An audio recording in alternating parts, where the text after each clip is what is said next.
Olá, querido aluno! Seja muito bem-vindo a mais uma videoaula de língua portuguesa. Nessa aula de hoje, a gente vai conversar um pouquinho sobre um novo conteúdo. A gente vai falar a respeito dos períodos compostos, especificamente os períodos compostos por coordenação.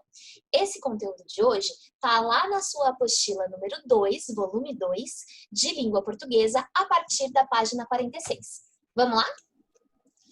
Bom, vamos lá então. Vou pedir para que você abra a sua apostila na página 46.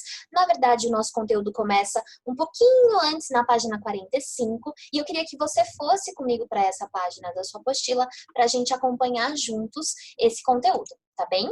Vamos lá então. A primeira coisa que a gente vai ver, né, a gente vai relembrar um assunto que você já conhece, um tópico que você já conhece. Você se lembra, né, quando estudou a análise de período simples, que a gente diferenciou período simples de período composto. E você se lembra que o período composto é aquele que tem duas ou mais orações compondo aquele período. Como é que você vai fazer para saber se existem duas ou mais orações naquele período? Você vai precisar contar o número de verbos. Toda vez que tiver um verbo, vai haver uma oração em torno dele. Então, se eu tenho 3 verbos naquele período, significa que eu tenho 3 orações, ok? E quando a gente pensa em períodos compostos, se esse período tiver 2 ou mais orações, ele vai ser um período composto. E quando a gente pensa em períodos compostos, nós temos 2 tipos de períodos compostos. Olha só, os períodos que são compostos por coordenação, que são aqueles em que as orações são independentes entre si, né? Não existe uma dependência sintática entre as orações naquele período, ou os períodos compostos por subordinação, que são aqueles em que as orações elas têm uma dependência sintática entre si. Como assim uma dependência sintática, Mari? Significa que uma daquelas orações funciona, por exemplo, como sujeito da outra, ou uma funciona como objeto da outra. Então, elas dependem uma da outra para que façam sentido. Nos períodos compostos por coordenação, isso não acontece. Cada oração é sintaticamente independente. Ela vai ter cada uma o seu verbo, como tem que ser, e vai haver ali todos os seus elementos sintáticos. Então, cada uma das orações do período tem o seu sujeito, que pode estar explícito ou implícito, cada uma delas tem o seu verbo com o sentido completo, o seu complemento com o sentido completo. Então, não existe dependência sintática, ok? É das orações que pertencem ao período composto por coordenação que a gente vai falar hoje, ok? A gente vai pensar nesses períodos compostos por coordenação e os períodos compostos por subordinação a gente vai aprender numa outra oportunidade. Vamos em frente, então. Ok? Períodos compostos por coordenação. Seja bem-vindo a este conteúdo.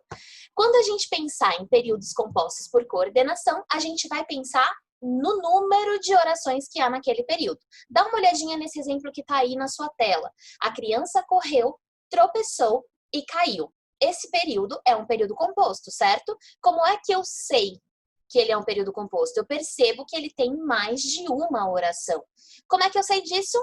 Olhe para os verbos. Quais são os verbos aqui neste período composto? O verbo correu, o verbo tropeçou e o verbo caiu.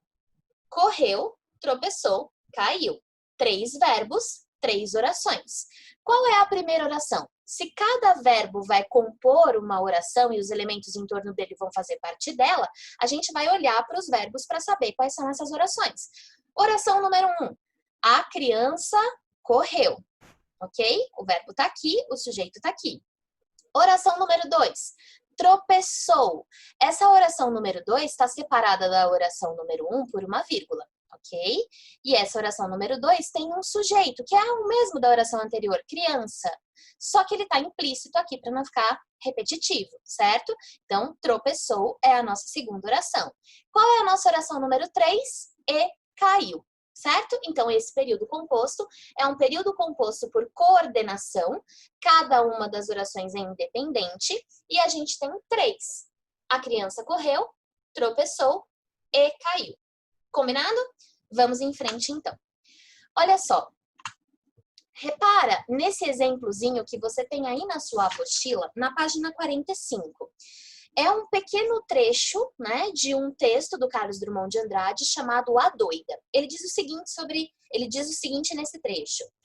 Foi tropeçando nos móveis, arrastou com esforço o pesado armário da janela, desembaraçou a cortina e a luz invadiu o depósito. Então, vamos pensar juntos aqui? Olha só para esse período todo.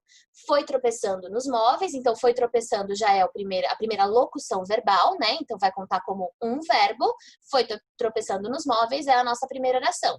Arrastou com esforço pesado armário da janela. Arrastou é o segundo verbo. Segunda oração vai ser toda essa aqui em torno dele. Desembaraçou a cortina.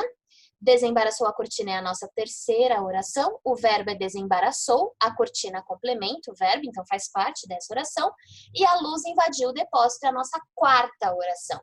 Invadiu é o último verbo, a luz invadiu o depósito é a oração em torno desse último verbo. Então, a gente tem 4 verbos neste período. 4 orações, portanto. É um período completamente independente sintaticamente, certo? Eu tenho um sujeito oculto aqui, foi tropeçando nos móveis, a primeira oração. Arrastou com esforço o pesado armário da janela, a segunda. Desembaraçou a cortina, a terceira. A luz invadiu o depósito, a quarta.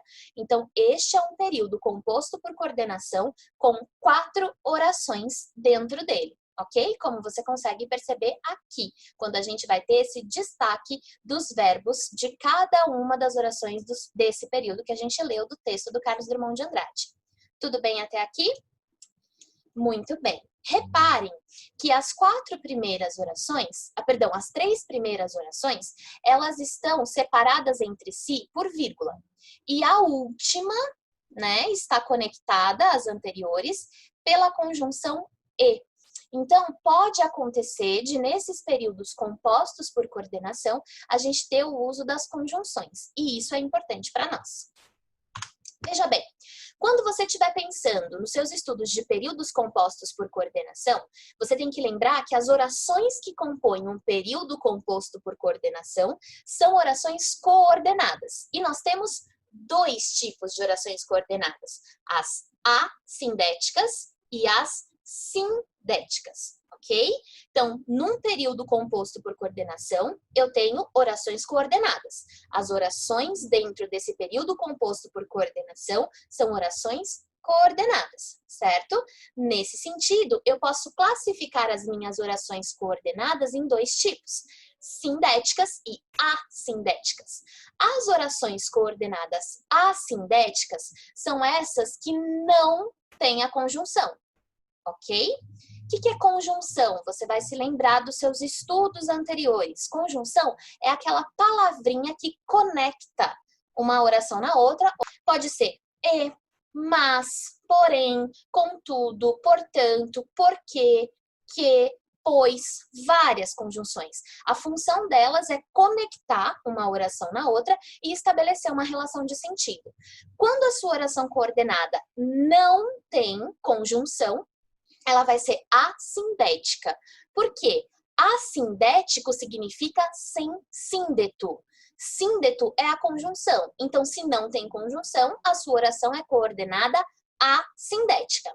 E se aparecer a conjunção, como naquele exemplo anterior em que a gente tinha o e? E é uma conjunção. Então, essa oração que é iniciada pela conjunção tem síndeto. Portanto, é uma oração coordenada sindética.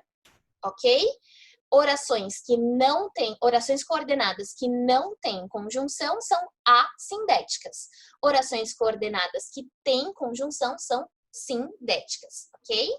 Muito bem. Vamos exercitar? Você vai terminar esse vídeo aqui, vai abrir o formulário de exercícios de aula, você vai realizar esses formulários para mim. Quando você terminar, você volta para cá para a gente conversar, ok? Até já!